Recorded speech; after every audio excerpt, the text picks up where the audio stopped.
इन्होंने जब भी इनका मौका लगा था डिलिमिटेशन के अंदर इन्होंने हमारे को छोटा सिक्का दिया, खोटा सिक्का दिया। फिर आप ज़्यादा टिकटें मांगने लग जाएंगे।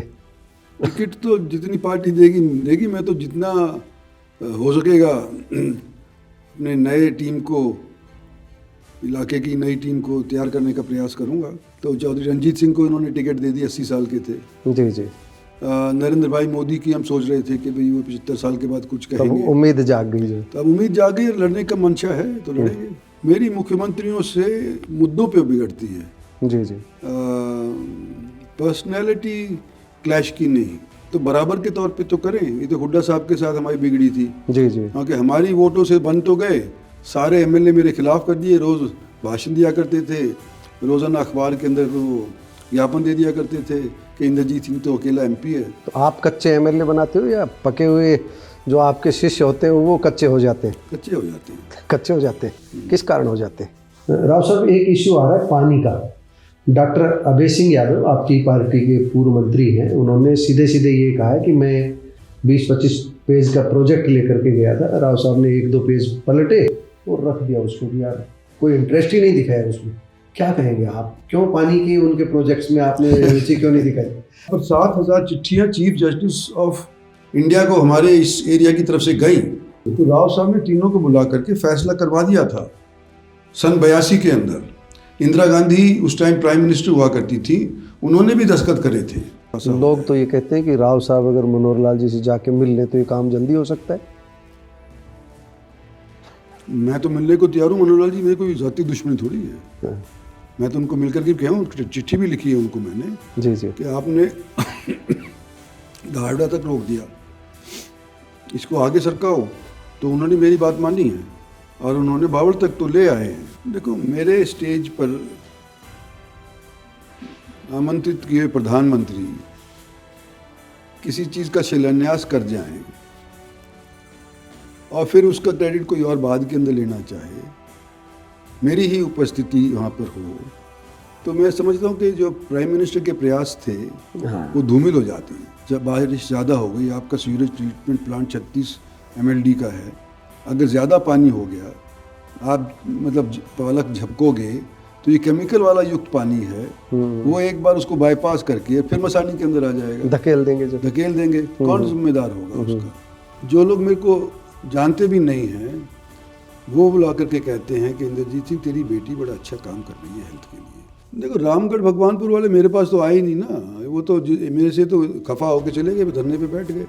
अभी तक भी रामगढ़ भगवानपुर के लिए उन्होंने तो टाइम मांगा आरती सिंह राव से, नहीं दे पाई होगी। मैं भी नहीं दे पाया था उस दिन। कोई अच्छा। व्यवस्था बनी रहती है ना।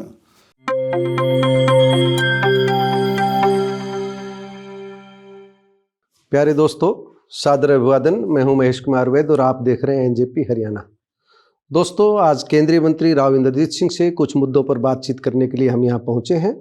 मुद्दों पर बात करने के लिए इसलिए पहुँचे हैं कि क्योंकि आज यदुवंशी शिक्षा निकेतन, महेंद्रगढ़ जिले की सीमा से सटा गांव सोहली है, वहाँ पर प्रोग्राम था और पूर्व विधायक और यदुवंशी शिक्षा निकेतन के चेयरमैन राव बहादुर सिंह जी ने राव इंद्रजीत सिंह को आमंत्रित किया था बतौर मुख्य अतिथि। उसी कार्यक्रम की अध्यक्षता करने के लिए पहुँचे थे भिवानी महेंद्रगढ़ के सांसद चौधरी धर्मवीर जी और भी कई नेता थे। और उस मंच पर राव इंद्रजीत सिंह ने जो भी कुछ कहा वह भी आपको हम सुनवाएंगे अगली वीडियो में।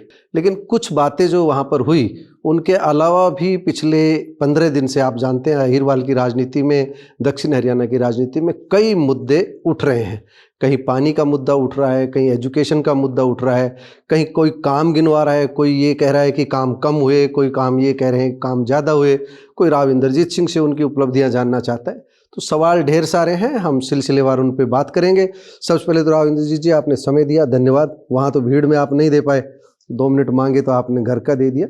तो सीधा यही है कि हमारा कि आज जो कार्यक्रम था, राव बहादुर सिंह ने आपको आमंत्रित किया, वहाँ पर राजनीतिक बातें भी हुई। शिक्षण संस्थान में आप पहुँचे, तो राव बहादुर सिंह से राजनीतिक रिश्ते की बात करें तो क्या कहेंगे? जो देखो, सामाजिक कार्यक्रम था। जी जी। और राजनेताओं के मुंह से राजनीतिक बातें अक्सर निकल जाती हैं, वो उनके बस की बात नहीं है।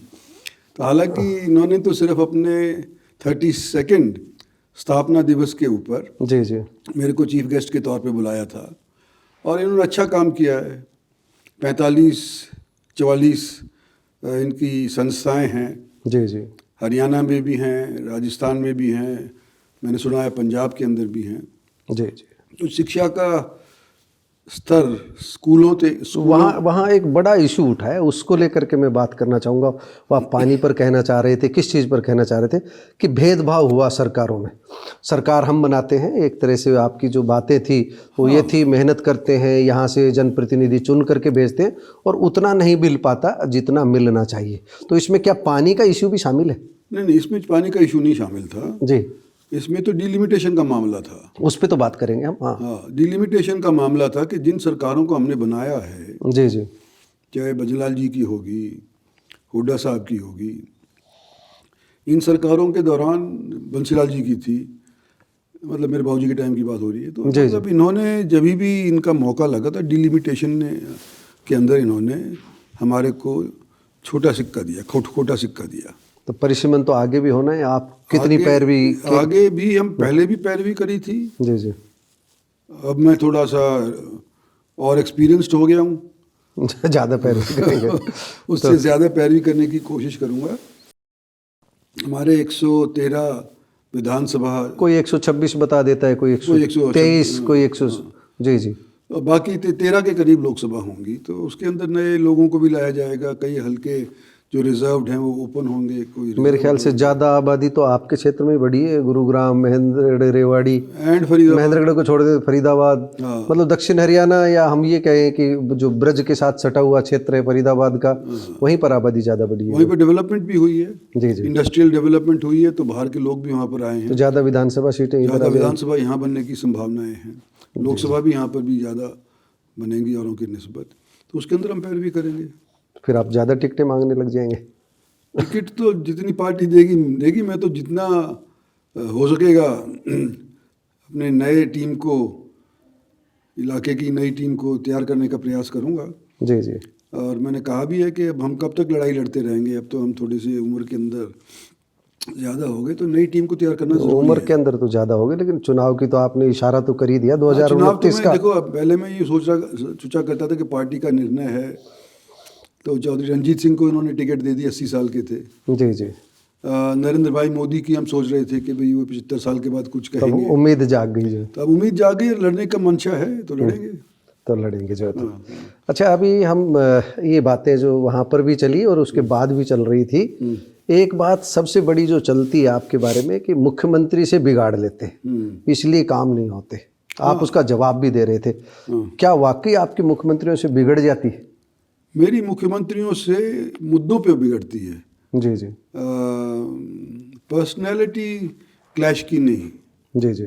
मतलब हमारे एरिया के अंदर अगर आप कुछ काम कर रहे हैं तो बराबर के तौर पे तो करें। ये तो हुड्डा साहब के साथ हमारी बिगड़ी थी। जी जी। क्योंकि हमारी वोटों से बन तो गए, सारे एमएलए मेरे खिलाफ कर दिए। रोज़ भाषण दिया करते थे, रोज़ाना अखबार के अंदर वो ज्ञापन दे दिया करते थे कि इंद्रजीत सिंह तो अकेला एमपी है। तो आप कच्चे एमएलए बनाते हो या पके हुए जो आपके शिष्य होते हैं वो कच्चे हो जाते हैं? कच्चे हो जाते हैं। कच्चे हो जाते हैं। किस कारण हो जाते हैं?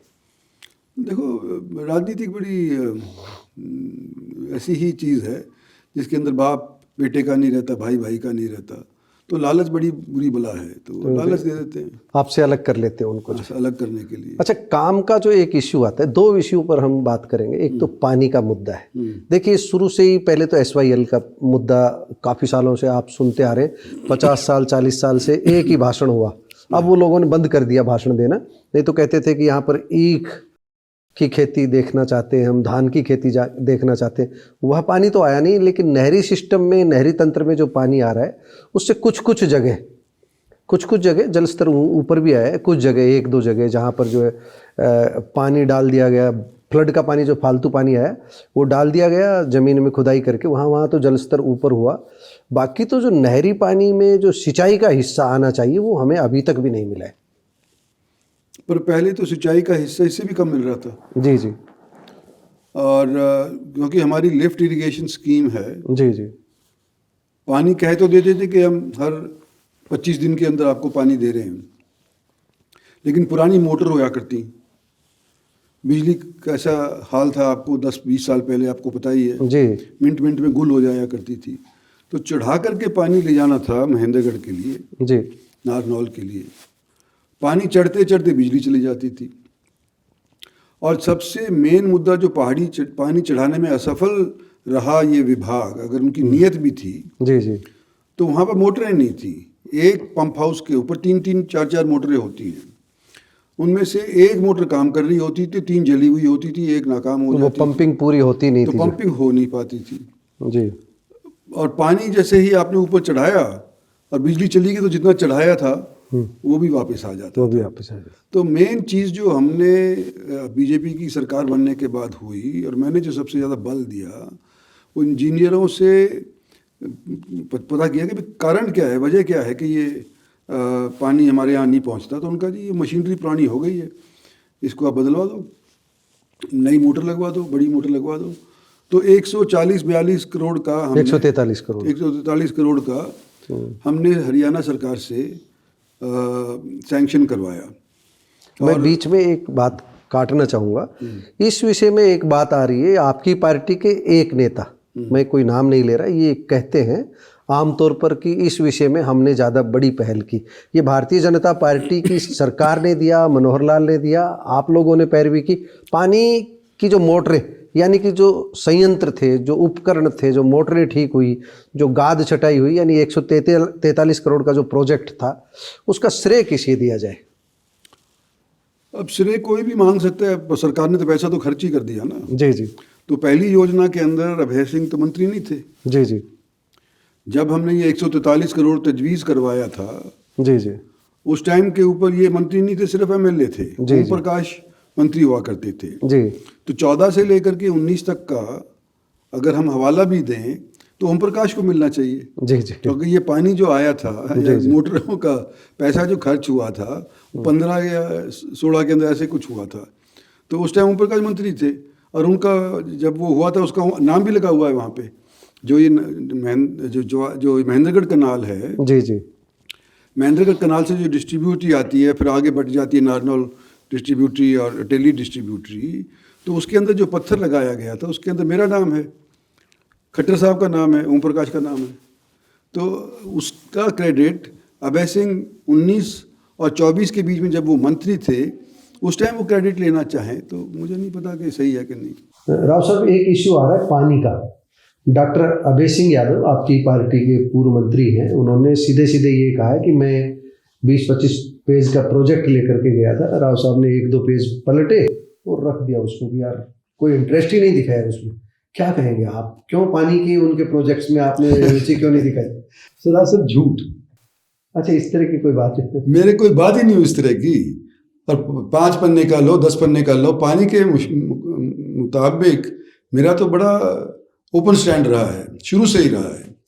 जब ये नांगल चौधरी में मैंने मंत्री होते हुए उस टाइम पे मनमोहन सिंह जी जी हुआ करते थे प्रधानमंत्री, तो मैंने जल प्रबंधन रैली करके 7,000 मतलब पोस्ट कार्ड और लेटर, इंग्लैंड लेटर बोलते थे ना। आप तो वो विषय लिया है, पोस्ट कार्ड का तो मजाक उड़ाते हैं आपकी पार्टी के नेता कि वो तो कोई आंदोलन ही नहीं था। नहीं, 7,000 चिट्ठियां चीफ जस्टिस ऑफ इंडिया को हमारे इस एरिया की तरफ से गई, इस प्रेसिडेंशियल रेफरेंस।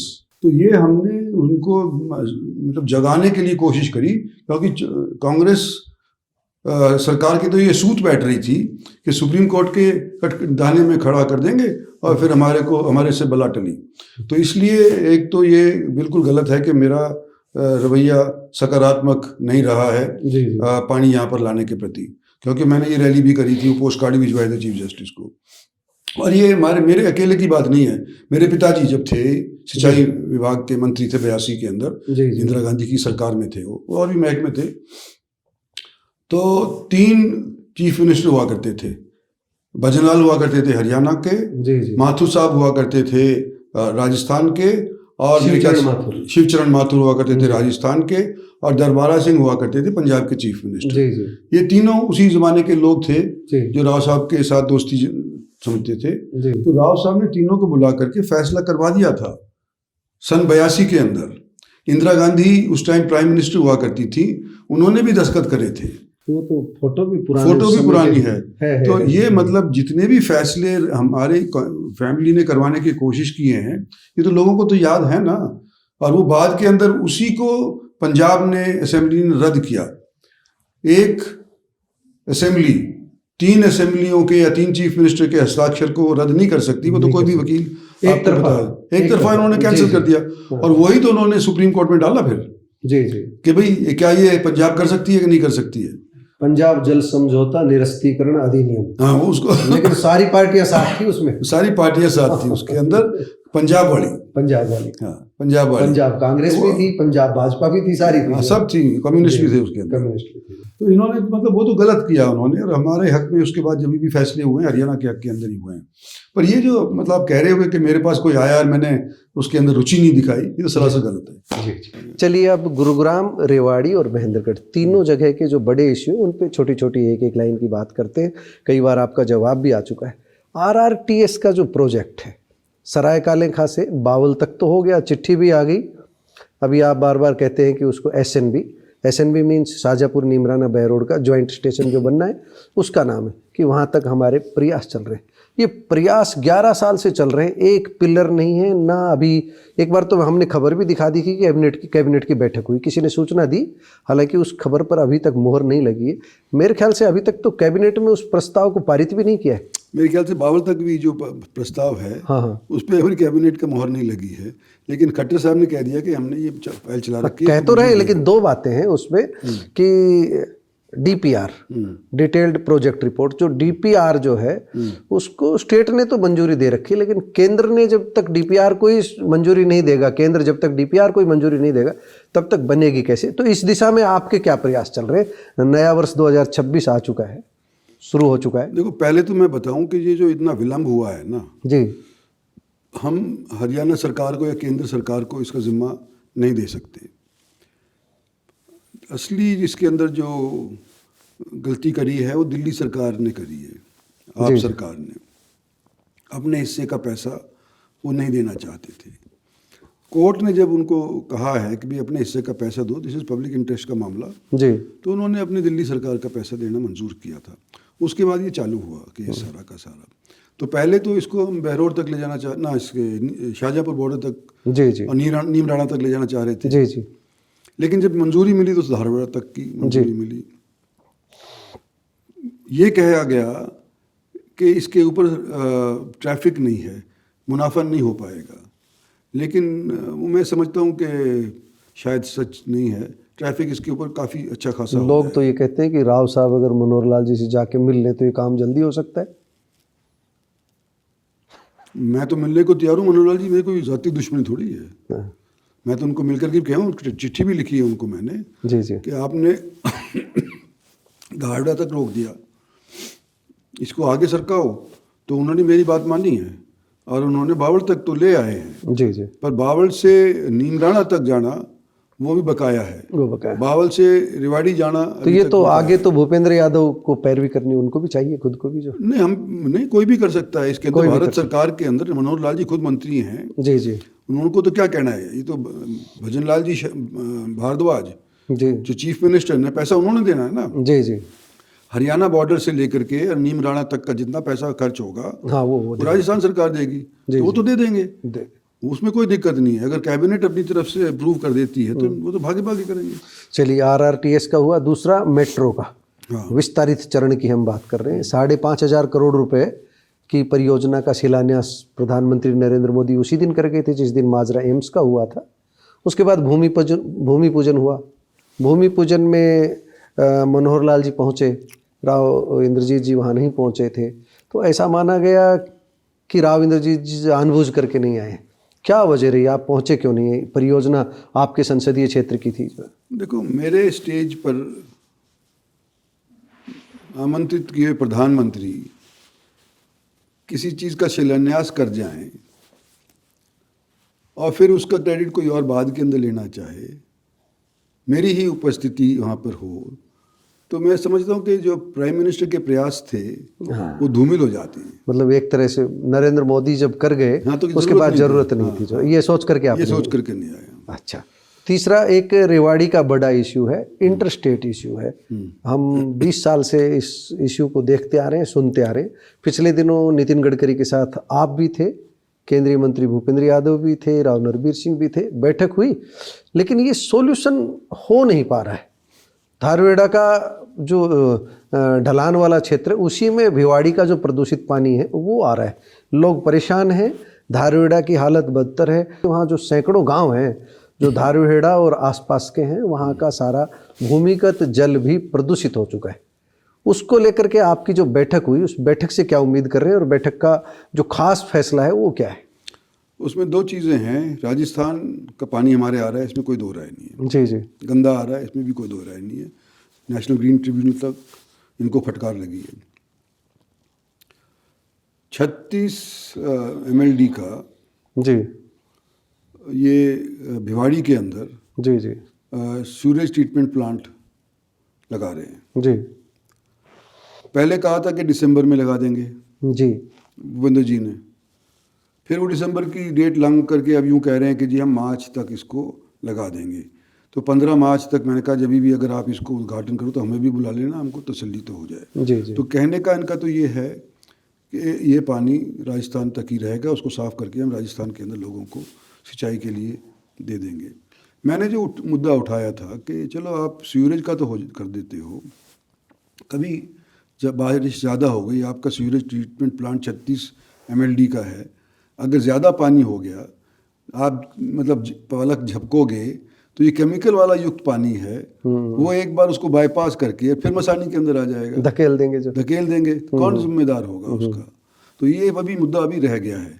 ये तो राजस्थान की बात। बाबा बालकनाथ को एक बार आपने उनको 16 जून की रैली में आपने कह दिया था कि भाई पानी नहीं आने देंगे। तो उसके बाद बाबा बालकनाथ से एक बार हमारी बात हुई थी और कई लोगों से बात हुई। वो ये कहते हैं कि अगर बरसात का पानी भी रोक दिया गया तो इस क्षेत्र में जो जल स्तर है उसका सुधार होता है। साबी जब आती थी तो अपने साथ उर्वरा शक्ति लेकर के आती थी, पानी लेकर के आती थी। तो बरसाती पानी का तो आप स्वागत करेंगे? बिल्कुल। हमारे शुरुआत के अंदर जब ये मसानी बैराज के अंदर पानी भरने की योजना थी जी, वो इसलिए थी कि रिचार्ज हो जाएगा, और ये बरसाती पानी वहाँ भरा भी गया, आसपास के गाँवों के अंदर उसका फ़ायदा भी हुआ, जल स्तर ऊपर भी हो गया। पर जब से ये पानी गंदा जाने लगा है, चाहे भिवाड़ी का हो चाहे रेवाड़ी का हो, दोनों जगह से पानी वहाँ से गंदा जाता है। उसको मतलब जब हम आँख मींच लेते हैं, जब चुपचाप से निकाल देते हैं। तो ये स्थिति तो मैंने आपको राजस्थान की बता दी, मैं हरियाणा की बतानी अभी और चाहता हूँ जी, अगर आप सुने तो। जी जी हाँ बताइए। कि ये मसानी का पहले जितना भी गंदा पानी है 7 साल से भरा हुआ है जी, केमिकल युक्त है जी सीवरेज तो फिर भी अगर हवा दोगे तो वो फिर ठीक हो जाता है, पर केमिकल युक्त पानी ठीक नहीं हो पाता। जी जी। तो इन्होंने सबसे पहले तो इस पानी को निकालने की योजना बनाई है जी, कि जितना भी पानी मौजूदा आज के दिन है इसको एक पाइपलाइन से लेकर के ड्रेन नंबर 8 के अंदर डालें। ये हो गया तय, उस ये तय हो गया। 200 ये हरियाणा ने पैसा लिया है, करा है। हरियाणा के अंदर जो आपका पब्लिक हेल्थ डिपार्टमेंट है जी जी, उसने अपना 62 करोड़ रुपया करीब ऑलरेडी जमा कर दिया है। 62.5 करोड़ रुपया वो पंपिंग करके इस पानी को बाहर निकालेंगे, पाइपलाइन ले जाएंगे अंदर, मतलब जमीन में दाब करके पाइपलाइन ले जाएंगे। कुल मिलाकर वो ड्रेन नंबर 8 में जाएगा। हाँ, 218 करोड़ का ये प्रोजेक्ट है। राव साहब माफ करना, आगे एक इश्यू नहीं उठेगा कि केमिकल युक्त पानी ड्रेन नंबर 8 में डाला जा रहा है? आखिर वो जाएगा तो यमुना में ही ना, उसको बिना ट्रीटमेंट किए डाला जाएगा। इस वक्त तो जितना भी पानी जैसा भी है जी, उसको यहाँ से निकाला जाएगा, उसको यहाँ से निकाला जाएगा, केमिकल युक्त हो या कैसा तो भी। रेवाड़ी का ये हो गया। मैं 3 जिलों की बात कर रहा था। रेवाड़ी का दूसरा इश्यू एम्स है, आप बता ही चुके हैं। मार्च तक ओपीडी कायम? हमारे को तो जो हमारे वहाँ के डायरेक्टर हैं जी जी, उन्होंने मतलब ठोक बजा के कहा है कि मैं मार्च में चालू करूँ। मार्च तक ओपीडी। और आपका जो ओवर ब्रिज जो बनना है, जो फ्लाई ओवर कह लीजिए उसको, जो नारनौल रेवाड़ी रोड पर जो जैसलमेर वाला पर, उसमें और टाइम लगेगा। उसमें और टाइम लगेगा, वो बनना शुरू हो जाएगा जो, लेकिन उसमें रुकावट अब नहीं है? रुकावट नहीं है, मंजूर हो चुका है, कैबिनेट से अप्रूवल भी हो चुका है उसका, चीफ मिनिस्टर ने भी अप्रूवल दे दिया है। कक्षाएं शुरू करने की बात है MBBS की जो? हाँ, जैसे ही वो बिल्डिंग बन जाएगी तो वो भी करेंगे। नर्सिंग कॉलेज भी है, कक्षाएं भी MBBS की शुरू होगी। आपकी पार्टी वाले कह रहे हैं कि जो मेडिकल कॉलेज है यहाँ पर जो है, राव तुलाराम हॉस्पिटल जिसमें बना है, महर्षि चौन ऋषि मेडिकल कॉलेज में, उसमें स्टाफ नहीं है, बच्चों को पढ़ाने के लिए नहीं है। स्वास्थ्य मंत्री को अपने गृह जिले में इसकी चिंता करनी चाहिए। तो राव साहब इस बारे में क्या कहेंगे जी? देखो, अगर इसको जड़ पे जाया जाए, जी हरियाणा सरकार के पास और कॉलेजेस बनाने के लिए पैसे नहीं हैं, जी जी और इसको मेडिकल कॉलेज को चालू करने के लिए भी बड़ा हांगा लगाना पड़ा। ये शुक्र है कि कम से कम डिक्लेयर तो हो गया, कॉलेज बंद तो गया, चाहे इनफ स्टाफ नहीं है, लेकिन कॉलेज तो चालू हो गया। जी दूसरी जगहों के ऊपर जो मनोहरलाल जी के टाइम के ऊपर हर एक ज़िले के अंदर एक हॉस्पिटल बनाना था, मेडिकल कॉलेज, वो स्कीम बनाई जो जी मेडिकल कॉलेज बनाना था, वो परियोजना इनकी अभी फ़िलहाल पैसे की वजह से सिरे नहीं चढ़ रही। और जैसे दादरी में बनना है, पलवल में बनना है, कई जगहों पे अभी बनना बकाया है। तो इस साल के अंदर में, जो मौजूदा साल आने वाला है, इसके अंदर मेरे को नहीं लगता कि और नए हॉस्पिटल या मेडिकल कॉलेज बनाने की बात करेंगे। अच्छा, आप तो केंद्र में भी मंत्री है, हरियाणा में भी मंत्री है, बेटी आपकी स्वास्थ्य मंत्री, ऐसा मेरे ख्याल से हिंदुस्तान में कम है। पिता केंद्र में मंत्री है, बेटी राज्य में मंत्री है, फिर भी आपके तजुर्बे का उनको लाभ मिल रहा होगा। हरियाणा की हेल्थ मिनिस्टर को आप कितनी कामयाब देख पा रहे हैं, कितना उन्होंने काम किया, आप उनका जो कार्यकाल देखा है आपने, अब तो साल भर से ज़्यादा हो गया। मैं अपनी बेटी के नाते उसके बारे में कुछ कहूँ, सराहूँ, तो मेरे मुंह से अच्छी बात नहीं लगती कि बाप अपनी बेटी की तारीफ़ कर रहा है। पर ये मैं आपको ज़रूर कह सकता हूँ कि चाहे कांग्रेस के लोग हों, चाहे जनरल पब्लिक के लोग हों, हरियाणा के अनेक ज़िलों के अंदर मेरा आना जाना रहा है जब मैंने इंसाफ मंच बनाया था। जो लोग मेरे को जानते भी नहीं हैं, वो बुला करके कहते हैं कि इंद्रजीत सिंह, तेरी बेटी बड़ा अच्छा काम कर रही है हेल्थ के लिए, तो उनकी बात मानी जाए तो मैं खुश होता हूँ। वो एक लास्ट क्वेश्चन है, फिर हम समाप्त करेंगे। कोरियावास का धरना आप लोगों ने उठवा दिया, नायब सैनी के साथ ट्यूनिंग बना करके। ये जो रामगढ़ भगवानपुर में धरना चल रहे हैं, आप सुनवाई क्यों नहीं कर रहे? देखो, रामगढ़ भगवानपुर वाले मेरे पास तो आए नहीं ना, वो तो मेरे से तो खफा होके चले गए, धरने पे बैठ गए। अभी तक भी रामगढ़ भगवानपुर के लिए उन्होंने तो टाइम मांगा आरती सिंह राव से, नहीं दे पाई होगी, मैं भी नहीं दे पाया था उस दिन। कोई अच्छा। व्यवस्था बनी रहती है ना, पर एक जिसके स्टेज, शायद 18 जनवरी का टाइम दिया हुआ है, जिसके स्टेज के ऊपर हमको उल्टा सीधा बोलने वाले खड़े होकर के बेहिचक दे दें, तो उसके अंदर पीछे से इनकी शय नहीं होती क्या रामगढ़ भगवानपुर वालों की? वो तो अब क्षमा याचना कर चुके मंच से क्षमा याचना कर चुके। भाई, किसी को मार दो और किसी माफ़ कर दो। किसी की राजनीतिक उसके ऊपर मारने का जो प्रयास किया है इन्होंने, तो क्षमा याचना से पूरा हो जाएगा क्या? जी जी। अगर 302 के फिर मुकदमे ही नहीं चलेंगे, जो भी कातिल है वो कह देगा कि मैं तो गलती होगी जी। मतलब दिल दुखा रखा है रामगढ़ भगवानपुर वालों ने। मेरा तो दिल दुख रहा है, आरती का मुझे पता नहीं, मेरा तो दिल दुख रहा है। चलिए, जो है आपने राव इंद्रजीत जी की बातें सुनी। केंद्रीय मंत्री ने सभी विषयों पर बेबाकी से अपनी राय रखी है। आपको ये वीडियो कैसी लगी कमेंट बॉक्स में जाकर बताइएगा ज़रूर। नमस्कार, धन्यवाद।